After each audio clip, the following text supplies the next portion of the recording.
Estamos em plena campanha eleitoral e eu parei você um minutinho antes de assistir o episódio dessa semana para pedir a sua contribuição. Esse projeto não é meu, é nosso. Que projeto? O de transformar o Rio de Janeiro numa cidade transparente e de oportunidades para todas as pessoas. E principalmente com mais mulheres na política.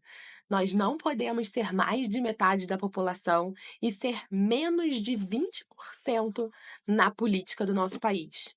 Vamos mudar juntas esse cenário.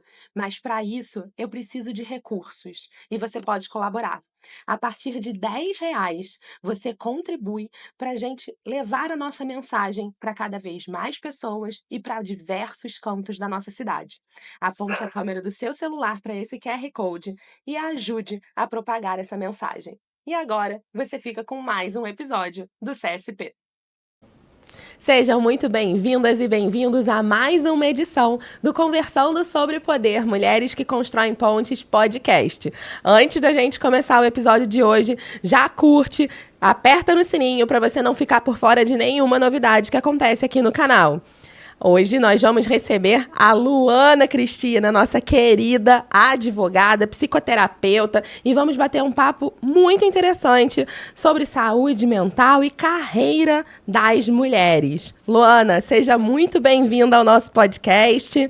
E melhor do que você para se apresentar, eu não sei. Então se apresenta para quem está nos assistindo. Obrigada, Débora. Então vou me apresentar aqui. Eu sou Luana Guiar, advogada, psicanalista. Eu sempre chamo de Luana Cristina. Não tem problema. Mas Cristina. É Luana Cristina também. Exatamente, exatamente. Para os íntimos, eu acho que é até mais Luana Cristina do que Luana Guiar. Advogada, psicanalista e defensora da importância da mulher conseguir construir uma boa saúde mental para que isso reflita numa carreira de sucesso. Eu acho que essa é a minha principal bandeira e atuação, com certeza. Excelente. A gente teve a oportunidade de já iniciar esse bate-papo na nossa edição presencial e foi uma alegria te receber por lá, junto com a Vanessa Marques, e foi um bate-papo incrível, uma roda super produtiva sobre construção de imagem, a importância do fortalecimento de imagem para a autoestima, o quanto que isso impacta na carreira. E lá você trouxe um insight extremamente interessante e que acho que é desconhecido de muitas pessoas, que é o fato do trabalho não ser a carreira e do trabalho ser só um pilar dos 4 pilares que compõem a carreira. E se você puder discorrer sobre isso, acho que o pessoal que está nos assistindo vai gostar bastante. Sim, exatamente. Esse é o primeiro erro, Nós, mulheres, muitas vezes somos criadas para o cuidado. Então, a entrega, o trabalho é isso, é eu entregar algo que eu tenho em prol de algo maior. Esse é o ponto. Então, muitas vezes a gente acha que o trabalho é um fim, um fim em si mesmo. Como não é. Realmente é um dos 4 pilares da carreira. E se eu não consigo visualizar isso, entender isso e colocar o trabalho no lugar certo, não me sobra tempo para a construção da carreira. E é isso que acontece com a maioria das mulheres. A gente falando aqui do direito, por exemplo, quantas advogadas entram no primeiro escritório com um grande sonho de construir uma carreira? E ficam ali. E daqui a 4, 5 anos, aquele trabalho absorveu tanto daquela mulher, sugou tanto aquela mulher, que ela sequer se lembra do sonho que ela teve, que ela tinha quando ela entrou naquele espaço. Então, é importante que a gente entenda que a entrega que a gente faz no trabalho é importante, mas não é a única coisa que a gente precisa. Se focarmos só nisso, não vamos conseguir construir uma carreira. Eu preciso de tempo para poder me conectar com outras pessoas, eu preciso de tempo para me atualizar, para estudar, e a carreira vai exigir que a gente diga não. E o primeiro espaço que pede que a gente se posicione e consiga dizer não é a entrega que a gente vai fazer no trabalho. Não é entregar demais, a gente precisa entregar com assertividade, E essa é uma característica que eu falo que os homens naturalmente conseguem desenvolver melhor do que a gente. Até por uma construção social mesmo, Eles tendem a ser mais estimulados a se posicionarem, O homem tem mais liberdade dentro de um ambiente cultural para conseguir ter espaço até para dizer não. Para experimentar o mundo também, né? O homem é muito Exatamente. estimulado a isso. Ah, vai lá, vai jogar bola, vai lá sair com seus amigos, vai logo pro seu primeiro trabalho. E a mulher não, né? O tempo inteiro a gente é educada de uma outra forma. Muitas mães de meninos ainda hoje... Ah, tá apertado? Vamos ali no cantinho. A mãe da menina, não. Segura até chegar em casa. Então, assim, são pequenas ações sociais ao longo de muitos e muitos anos que vão formando essa sociedade em que homens são mais aptos a experimentar. E, consequentemente, quem pode experimentar mais também tem uma maior relação e uma maior conexão com o erro, né? O erro passa a ser algo mais natural. Porque se você experimenta mais, você também erra mais, e aí o erro é naturalizado. Diferente da mulher, né? Exatamente. A gente tende a crescer num espaço em que a gente reprime. A ideia é essa, né? Vamos reprimir o seu desejo porque existe algo maior que precisa ser preservado além daquilo que você quer. E a gente vai para a vida pensando nisso. Vou reprimir aquilo que eu quero, que eu preciso satisfazer o desejo de outra pessoa. Inclusive profissionalmente. E o acerto nada mais é do que um erro lapidado. Né? Então, como você bem disse, o fato de poder experimentar, né, estar ali aberta, apta a vivenciar aquilo que você deseja, infelizmente é uma coisa que a gente precisa aprender na jornada. Então, eu acredito que quanto antes a mulher conseguir perceber isso, melhor e mais rápido ela consegue aí sim construir uma carreira. Excelente. Para a gente deixar mais claro, assim, exemplificado, quais são os 4 pilares da carreira, né? Você já abordou. Você passou pelos 4, mas eu acho que vale elencar até para quem está assistindo se conectar com isso e começar a pensar assim, tá bom, para esse pilar aqui eu já dou atenção, para esse aqui eu nem sabia que existia.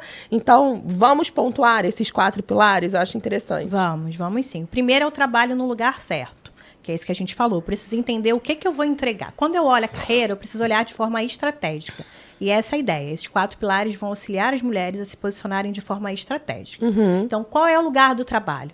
Quanto de tempo, de energia eu vou dedicar ao trabalho? Qual o valor que eu quero receber para isso? Como eu vou me posicionar? E aí, então, esse primeiro pilar, que é o trabalho no lugar certo, a gente não está falando necessariamente do ambiente do trabalho, mas a gente está falando do lugar certo na sua vida, né? Exatamente. Qual é o lugar que o trabalho ocupa na sua vida? Que proporção você dá para ele? O quanto de entrega você dá para o seu trabalho e o quanto você ainda separa para ser mulher, mãe, amiga e todos os outros papéis que a gente exerce, né? Neta, enfim, sobrinha, e todos os outros papéis que a gente exerce na nossa vida. Então, é um lugar interno e não necessariamente o espaço físico que a gente está ocupando naquele momento. Exatamente. A ideia é justamente essa, sair desse lugar de precisar ser escolhida, que é muito vendido pra gente, para um espaço em que eu escolha. Então, eu escolho qual é o lugar do trabalho da minha vida. E não eu chego no ambiente profissional pensando o que querem de mim para que eu consiga me adaptar e ser aceita nesse espaço. Então, eu decido qual é o lugar do trabalho para mim. A segunda coisa é marca pessoal. Como eu quero ser vista? Eu preciso, novamente, me posicionar de forma estratégica. Como eu quero ser vista e o que eu tenho de único? São 2 coisas que, aliadas, vão trazer a sua marca pessoal, que vão lembrar de você. E aí a gente passa necessariamente por se autodescobrir, se autoconhecer, se autorredescobrir, porque ao longo do caminho a gente também muda, né? Sim. Graças a Deus a gente muda. E o autoconhecimento, ele está diretamente relacionado à capacidade de trazer respostas para essas perguntas que você colocou. O que eu quero para mim, né? Que imagem eu quero passar? Como eu quero que as pessoas me percebam? Tudo isso passa necessariamente por se autoconhecer primeiro, senão a gente vira um espelho, né? A gente acaba só espelhando o que a gente vê no externo e aí replica aquele comportamento sem necessariamente refletir se aquilo está fazendo sentido e se está alinhado com os nossos valores, com o nosso propósito, né? Exato. E esse é um grande vazio para a mulher. Essa é uma grande dificuldade, porque a gente sai de um referencial caseiro, mãe, pai, alguém que disse que eu deveria ser assim. E aí eu me jogo no mundo corporativo, né, na vida profissional, buscando essas referências. E aí alguém vem e me diz que não. Que, na verdade, você precisa criar, se perceber como você sempre foi. Eu costumo dizer que a mulher faz essa jornada de volta para quem ela sempre foi. Só que ela passa uma criação inteira, não pode, se afasta disso. Você não pode, não é esse o caminho. Então, ela vai se distanciando de quem ela sempre foi, por conta dessas limitações do experienciar a vida. Então, a gente faz um caminho de volta.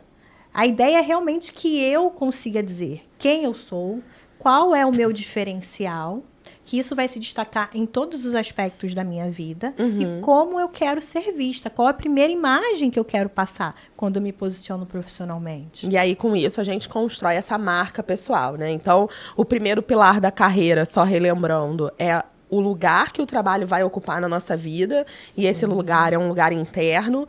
O segundo pilar é o pilar da construção da marca pessoal, entendendo e respondendo todas essas perguntas que você trouxe. E o terceiro pilar?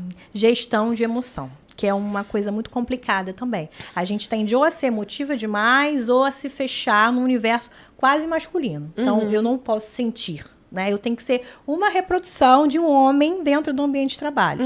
E não. A gente precisa criar espaços seguros para que a gente consiga deixar essa emoção transbordar. Então, eu preciso ter, novamente, um posicionamento estratégico. Com as emoções também. Entender quais espaços eu vou construir, quais amizades, terapia, qual o momento em que eu vou ter para conseguir parar, pensar e racionalizar, para aí sim eu me posicionar de uma maneira assertiva. E até pensar os espaços em que você pode ser mais vulnerável, os espaços em que você tem que ser menos vulnerável, mostrar ali uma força maior.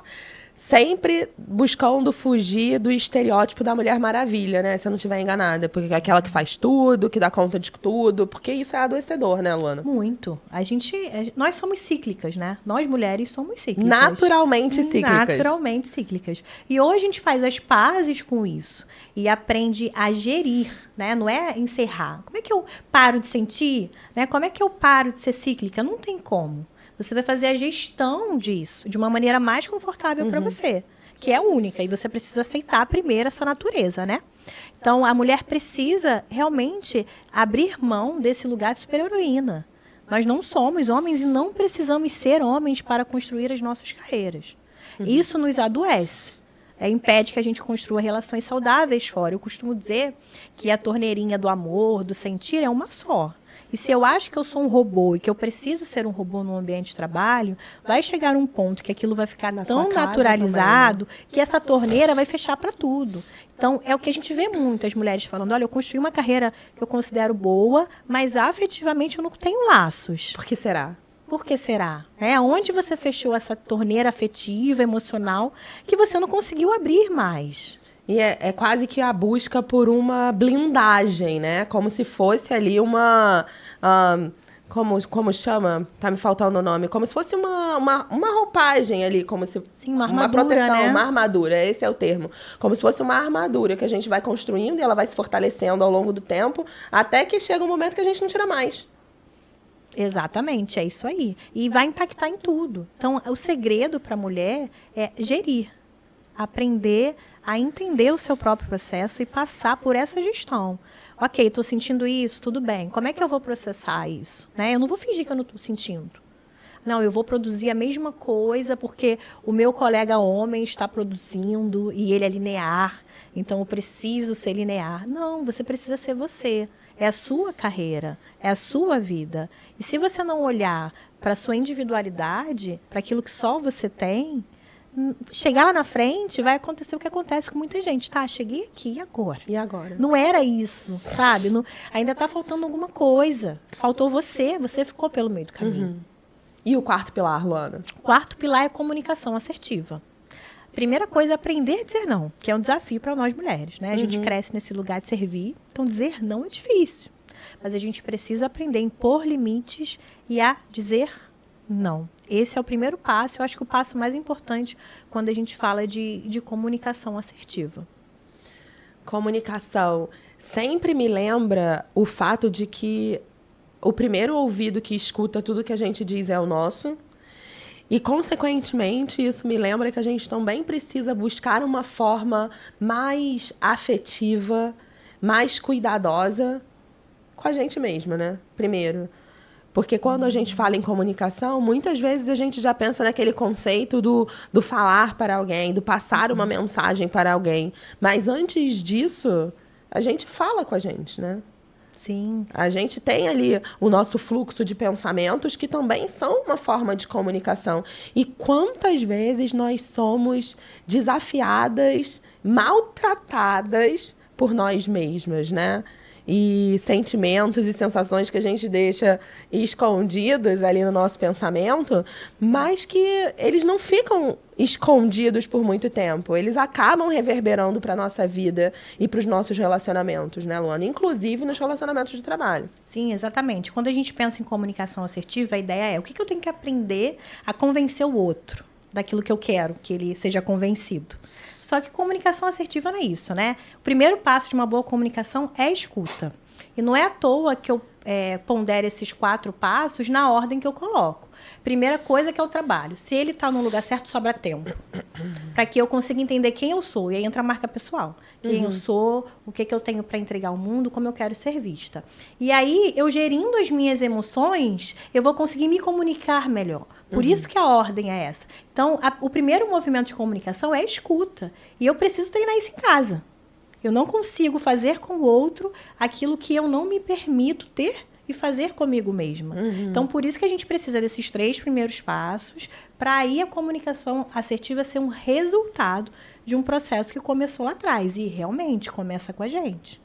Interessante, né? Pensar na carreira não como 4 pilares, mas como 4 passos que a gente vai ali, como um degrau mesmo, né? Um degrau de cada vez. A gente vai aprimorando, aprofundando e sendo mais assertivo em tudo na vida, né? Porque aí quando a gente chega lá no 4º passo, que é a comunicação, a gente já está treinando essa comunicação interna, essa comunicação externa, e a gente está efetivamente transparecendo para as pessoas e fortalecendo para a gente aquilo que a gente entende que é. Sensacional, esses 4 passos, adorei. E um ponto relevante, você estava comentando e me veio à mente um outro fato que é muito comum na vida assim, das mulheres e na carreira das mulheres, né? Existe uma frase que diz que quem trabalha demais não tem tempo para ganhar dinheiro. Quero trabalhar essa frase com você, porque eu entendo que isso também tem relação com essa questão do lugar do trabalho e também do significado que mulheres dão ao dinheiro, né? Não à toa, quando a gente pensa em energia, quando a gente pensa em sociedade, diz-se comumente que o dinheiro é uma energia masculina.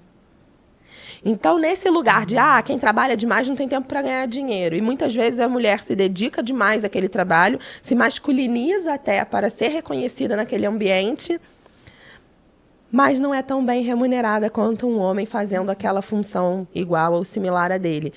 Sobre isso, o que a gente pode falar para as mulheres, né? Como reconhecer o dinheiro também com essa energia não só masculina, mas de uma forma que ele cabe na vida da mulher por merecimento. Sim, o dinheiro é um assunto que pouco cabe na nossa vida. Nós não somos ensinadas a isso, né? Eu vejo muito isso nos atendimentos. Sentar e perguntar o que você quer com dinheiro, né?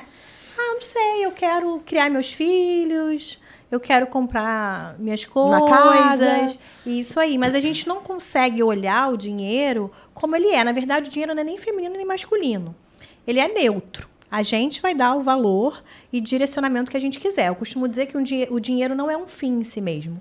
Ele é um viabilizador. Perfeito. E por que tendem a dizer que ele tem uma energia masculina? Porque o homem tende a ver o dinheiro como poder, né? E a gente empresta, a gente se vale dessa noção que não é nossa, né? Então, a gente olha e fala, opa, eu quero ter a mesma relação com o dinheiro que o homem tem. Então, a primeira coisa que a gente precisa entender é que o dinheiro é neutro. E eu preciso construir uma relação com o dinheiro. A minha mãe tem uma frase muito boa, que ela diz que o dinheiro gosta de quem gosta dele. E é exatamente isso. Então, a gente precisa tratar o dinheiro com respeito e pensar nele. A gente pouco pensa sobre o dinheiro. O que eu quero que o dinheiro viabilize na minha vida? Eu acho que essa é a principal pergunta que uma mulher precisa inserir no seu dia a dia. Se eu estou aqui trabalhando, produzindo, é para ganhar dinheiro, não é para ganhar valor, não é para ganhar apoio emocional, não é para me sentir amada, para ter aquela sensação de, nossa, só eu consigo fazer isso, olha como eu sou importante, olha como meu colega de trabalho gosta de mim, porque eu faço o meu trabalho e o dele, né?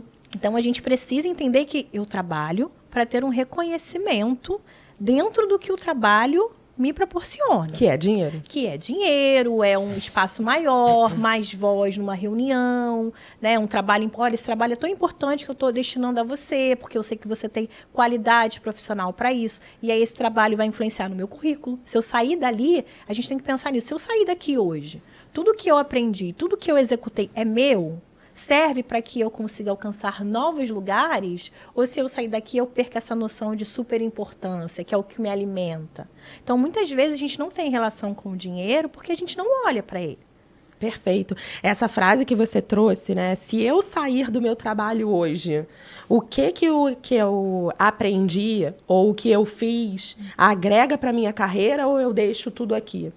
Daí também reconhecer o trabalho como um pilar ou o primeiro passo da construção de carreira, né?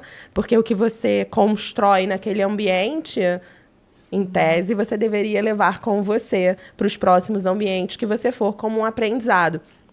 Mas nesse lugar, né? Se eu saio do meu trabalho, como fica a minha carreira? Não raro, a gente faz perguntas para as pessoas que a gente está acabando de conhecer e a gente fala, oi, tudo bem? E rola ali um momento de apresentações, né?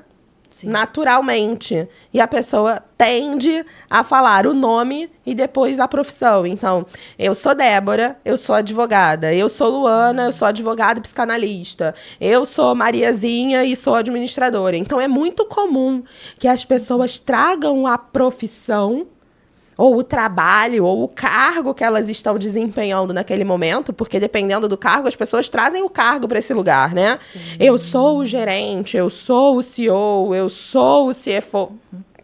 Ok. Mas trazem isso para o lugar da identidade, né? Porque o eu sou é quem você é. Então, será que você é o seu trabalho?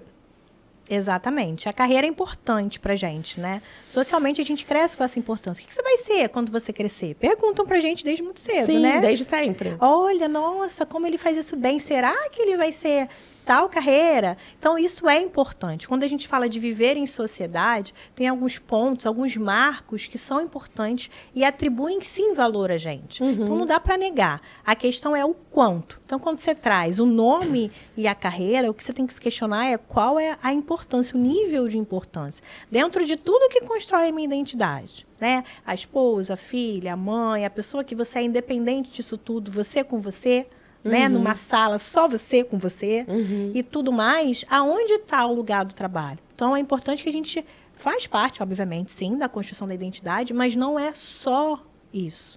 Eu preciso ter essa noção clara, porque o trabalho seduz a gente, né? É uma atribuição de valor que é dada pelo outro a partir de uma coisa que você sabe fazer a vida inteira, que é entregar. Estou entregando, fazia ali para minha mãe, para o meu irmão, para o meu pai, não ganhava um parabéns. De repente, eu entro no mundo profissional e eu começo a receber vários elogios que eu nunca recebi em casa. Então, isso toca num lugar sensível da sua existência e isso te seduz a cair. Né? Então, vou atribuir valor. Quem eu sou vai ser definido pelos elogios, pelo trabalho, pela carreira. Né? Então, a gente precisa sempre estar atento a isso. Se tem esse vazio em mim, que tem em todos nós, em algum nível... Eu costumo falar que não existe um filho que não tem uma queixa. Né? A gente sempre tem uma queixa, sempre tem algo que ficou faltando pelo meio do caminho. Mas eu preciso reconhecer isso e trabalhar no lugar certo. Carreira é importante? É, mas não é tudo. E aí, pensando nesse lugar do carreira é importante, mas não é tudo. E carreira para mulheres, você, para além da sua carreira... é mãe de 2 crianças, 2 meninos, um pré-adolescente, um bebê. E como é que fica equilibrar todos esses pratinhos? Sim, isso é interessante, que as pessoas acham que a gente que trabalha com isso, né, tem uma receita mágica, mas não tem, né? Eu também passo pelas minhas questões, é o meu desafio, né? Eu preciso de uma boa rede de apoio, que eu acho que é o que me auxilia muito, e entender que os pratinhos vão cair. Eu acho que a principal coisa, quando a gente reconhece que somos multifacetados, né, que temos vários aspectos da nossa vida que vão ser equilibrados no decorrer dela, a gente precisa entender que em algum momento a gente não vai dar conta de alguma coisa. E eu preciso lidar com a minha culpa, que é uma outra questão feminina também. A gente se culpa muito, porque o outro é sempre responsabilidade nossa, de forma quase incondicional. Nossa, o vizinho está passando por uma situação ali, como é que eu posso ajudar? A gente sempre tem esse olhar, tende a ter esse olhar, né? Então, a gente precisa lidar com essa culpa. Então, acho que se eu posso falar, né? Eu que estou com 2 filhos em realidades bem diferentes, né? Um adolescente, um bebezinho, um bebê. um pré-adolescente. Sim, e 2 fases que demandam muito a gente lida com a culpa. Eu não tenho que dar conta de tudo. Se em algum momento eu não conseguir dar conta disso, falar, ok, eu estou fazendo o meu melhor. Né? A gente acha que fazendo pelo outro é o caminho. Eu sou muito boa porque eu faço por alguém. Mas se eu não consigo ter esse carinho e esse acolhimento comigo, eu estou fazendo errado. Né? Quando eu faço em casa, comigo mesma, que eu falo, opa, agora eu estou aprendendo. Então, como é que eu sei que eu estou gerindo isso bem? Quando eu consigo me acolher.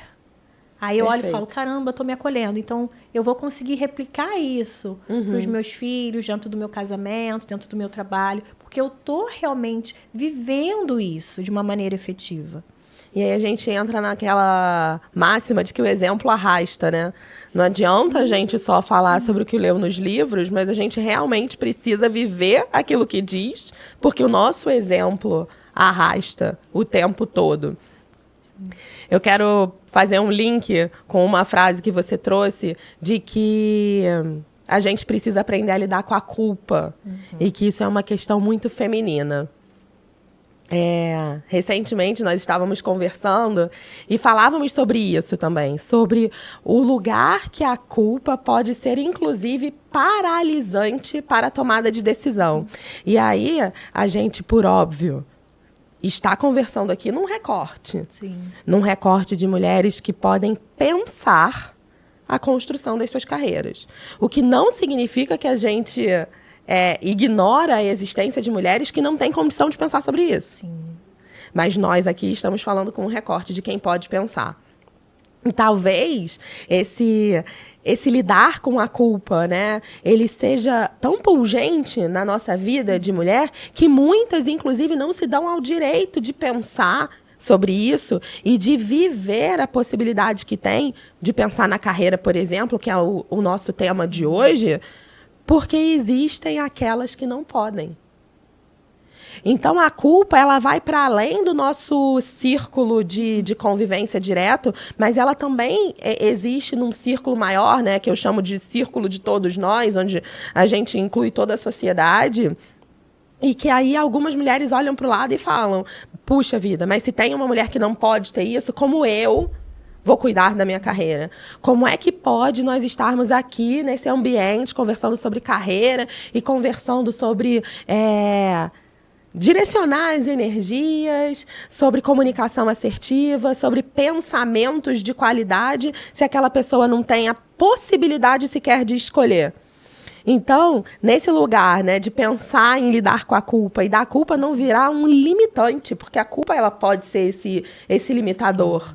O que você diria assim, para equalizar essa culpa de existe quem não pode fazer isso e por isso eu não posso me dar ao direito de estar nesse lugar? Sim, a gente tende a pensar que como é que eu faço para não sentir culpa? Não tem como. Faz parte da nossa construção, é importante, porque a culpa faz a gente parar e pensar. Esse é o lugar dela. Opa, eu estou me sentindo culpada aqui, vou parar, pensar, recalcular e ver para onde eu vou. Mas não paralisar.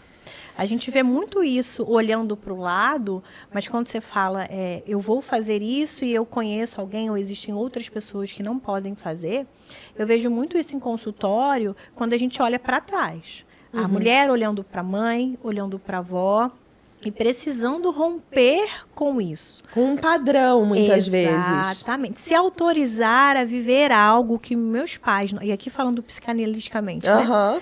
É muito difícil eu me autorizar a viver algo que os meus pais não conseguiram viver. E muitas vezes isso paralisa uma mulher. Eu não consigo fazer escolhas diferentes. Eu não consigo ser feliz num lugar em que minha mãe foi triste. Uhum. E ter um reconhecimento disso é uma ferramenta muito importante, porque aí eu vou falar, opa, por que eu estou paralisada? Porque eu estou culpada por estar vivendo algo que a minha mãe ou a minha avó não conseguiu viver. E aí, como é que eu vou gerir essa culpa? Essa é a hora. Aí eu consigo enxergar o contexto por inteiro e caminhar para outro lugar. E foi o que você disse, a gente move muito mais pelo exemplo. Então a gente tem que entender que é como se fosse um corredor. E aí, minha bisavó chegou primeiro, ela abriu uma porta, e aí a minha avó já conseguiu abrir outra. Alguém precisa abrir a próxima. Uhum. E que se eu tenho coragem de abrir essa porta e superar e para além dessa culpa, quem vem depois já tem menos um trabalho. Uhum, perfeito. Sabe? Então, isso motiva a gente a passar por cima daquilo que nos paralisa. Não é só por mim. É porque esse caminho vai ficar mais fácil para quem vem depois. Perfeito. E nessa linha, a gente pode, inclusive, sair da lógica da ancestralidade, né, da linha reta, da linha ascendente e descendente, mas pensar na sociedade como um todo, né? Exatamente. Aquilo que... existe uma frase ótima, né? Quando uma mulher se move, toda a sociedade se transforma. E é isso. Na hora que a gente dá um passo em direção a um sonho, a um objetivo, a uma realização, a gente arrasta todo mundo que está em volta. A gente realmente consegue transformar a realidade do nosso entorno. E há quem diga que é papo de coach, mas eu acredito que não, que a mudança começa pela gente, né? Sim. A partir do momento que a gente muda, não tem como, o nosso olhar muda. Você disse que é um passo a passo. Então, se eu mudo a forma de olhar para o meu trabalho, eu automaticamente mudo a forma como eu me enxergo, isso muda a forma como as pessoas me veem. Então, se elas me veem de outra forma, elas também vão responder a mim de outra forma. E responder a mim no sentido de que o comportamento é diferente. Automaticamente, oportunidades vão ser diferentes. Vão surgir novas possibilidades que até então não existiam.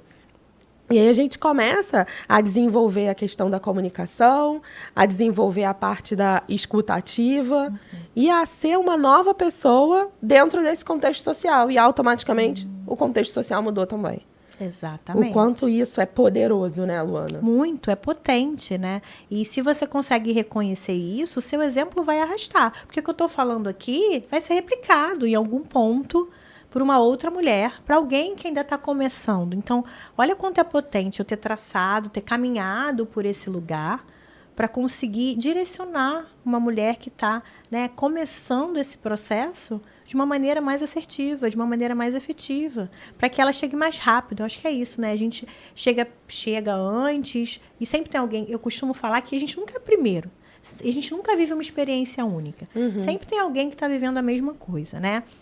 E a gente traz isso e fala, olha, caramba, eu já vivi isso também, eu me vejo ali. Você falou sobre isso, nossa, eu estava pensando nisso ontem. E aí isso vai trazendo essa conexão, e quando você passa para além desse ponto, quem ainda não passou, olha e fala, é possível. É como se você atravessasse, né, um espaço e falasse, olha, pula, vem, que aqui do outro lado dá para chegar. Então, acho que essa é a importância do exemplo.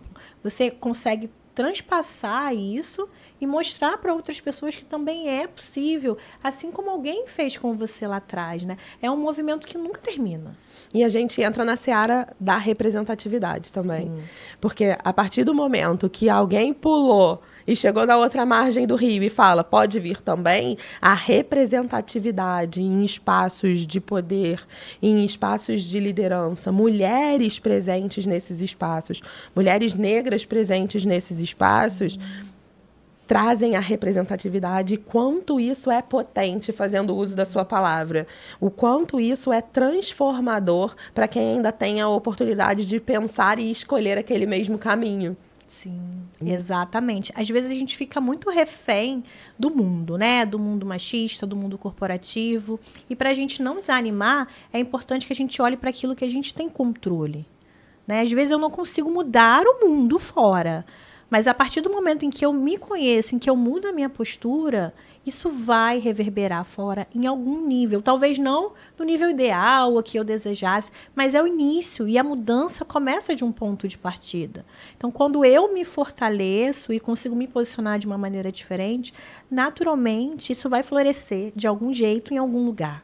Toda caminhada tem o primeiro passo, né, Luana? Exatamente. Assim como a nossa conversa e o nosso bate-papo teve a primeira palavra, toda caminhada tem o primeiro passo e a gente poderia passar horas aqui conversando, porque é uma delícia te ouvir. Realmente é engrandecedor poder discutir sobre esses temas, trazer e colocar na mesa de forma tão clara essa distinção entre trabalho e carreira e o quanto nós, mulheres, podemos evoluir olhando para esses passos e colocando cada coisa na sua caixinha para que a gente possa ter uma vida mais plena em todas as áreas, né? Então, Luana, vou te convidar a deixar a sua mensagem final para quem está nos assistindo, para que a gente possa encerrar o episódio de hoje. Sim. O que eu quero dizer, eu acho que para as mulheres é que é possível a gente chegar onde a gente deseja, desde que a gente passe pelo nosso próprio processo. Eu vejo muitas mulheres incríveis perdidas de si mesmo. Então, a gente faz uma jornada de volta para quem a gente é, priorizando a gente, trabalhando dentro para que externamente a gente consiga impor esses limites e chegar onde a gente quer. É possível, acreditem nisso. Perfeito. E com essa mensagem, a gente se despede do episódio de hoje do Conversando sobre Poder, Mulheres que Constroem Pontes podcast. E já deixo o convite para você estar aqui conosco na próxima semana. Tchau, tchau.